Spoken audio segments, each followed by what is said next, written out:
بھائیوں نے کہا تھا کہ علم کے موضوع پر بولیں، تو یاد رکھیے گا کہ علم کو پانے کے لیے پہلے خود کو پکانا پڑتا ہے۔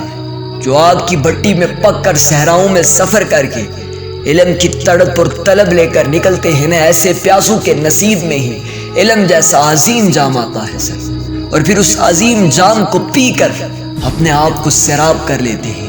اور علم وہ لازوال دولت ہے سر، یہ جس کے مقدر میں آ جاتی ہے پھر دنیا کی دولتیں اس کے قدموں میں پڑی رہتی ہیں۔ علم ایک ایسی لازوال دولت ہے سر۔ آج میں ایک واقعہ پڑھ رہا تھا جس کے اندر لکھا تھا کہ 3 دوست ایک مرتبہ علم کی تلاش میں نکلتے ہیں، اور تھا بھی علم دین۔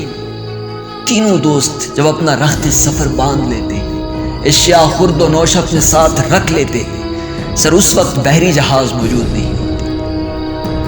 وہ ایک کشتی پر بیٹھتے ہیں، اور کہا جاتا ہے کہ اس وقت اس سمندر کے اندر جب کشتی اترتی تھی تو آپ کا مقدر حالات کے رحم و کرم پر چھوڑ دیا جاتا تھا۔ ہوا جس جانب رخ کرتی تھی کشتی اسی جانب اپنا رخ کر لیا کرتی تھی۔ کہتے ہیں کہ ان کی کشتی طوفان کی زد میں آ جاتی ہے اور 3 مہینوں تک اسی سمندر کے اندر گھومتی رہتی ہے، اور ان کا سامان رخت اشیاء خورد و نوش ختم ہو جاتی ہے۔ کہتے ہیں کہ ایک ہوا کا جھونکا آتا ہے اور کشتی کو کنارے پر جا کے چھوڑ جاتا ہے۔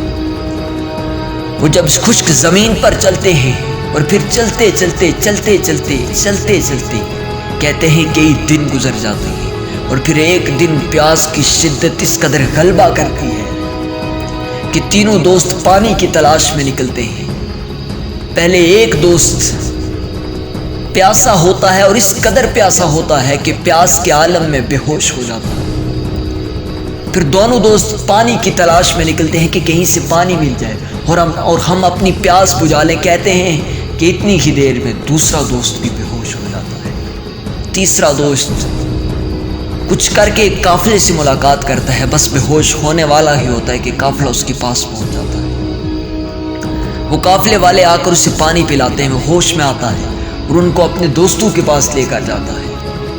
وہ قافلے والے جا کے ان کے منہ پر پانی چھڑکتے ہیں، ان کو ہوش آتا ہے، انہیں بھی پانی پلاتے ہیں۔ پانی پلانے کے بعد سر انہیں کچھ رختے سفر مہیا کرتے ہیں، اشیاء خورد و نوش دیتے ہیں کہ یہ آپ اپنے پاس رکھ لیں، آپ کے سفر میں آسانی ہو جائے گی۔ کہتے ہیں کہ پھر بھی انہوں نے اپنا سفر نہیں چھوڑا، کیونکہ علم کی پیاس پانی کی پیاس پر بازی لے کر چلی گئی تھی سر۔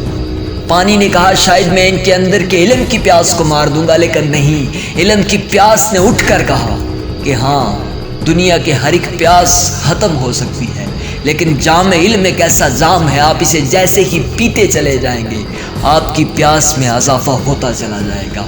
پھر تاریخ بتاتی ہے کہ ان میں سے ایک شخص وقت کا محدث، اور دنیا اس شخص کو ابو حاتم الرازی کے نام سے جاننے لگ گئی تھی۔ ابو حاتم الرازی رحمۃ اللہ تعالی علیہ سر ایسے محدث گزرے ہیں کہ امام بخاری بھی آپ کے شاگردوں میں سے تھے، اور تاریخ بتاتی ہے کہ ایک مرتبہ آپ نے علم جیسی لازوال دولت کو پانے کے لیے اپنے کپڑوں کو بیچ کر قیمت ادا کی تھی، اور پھر علم حاصل کیا تھا سر۔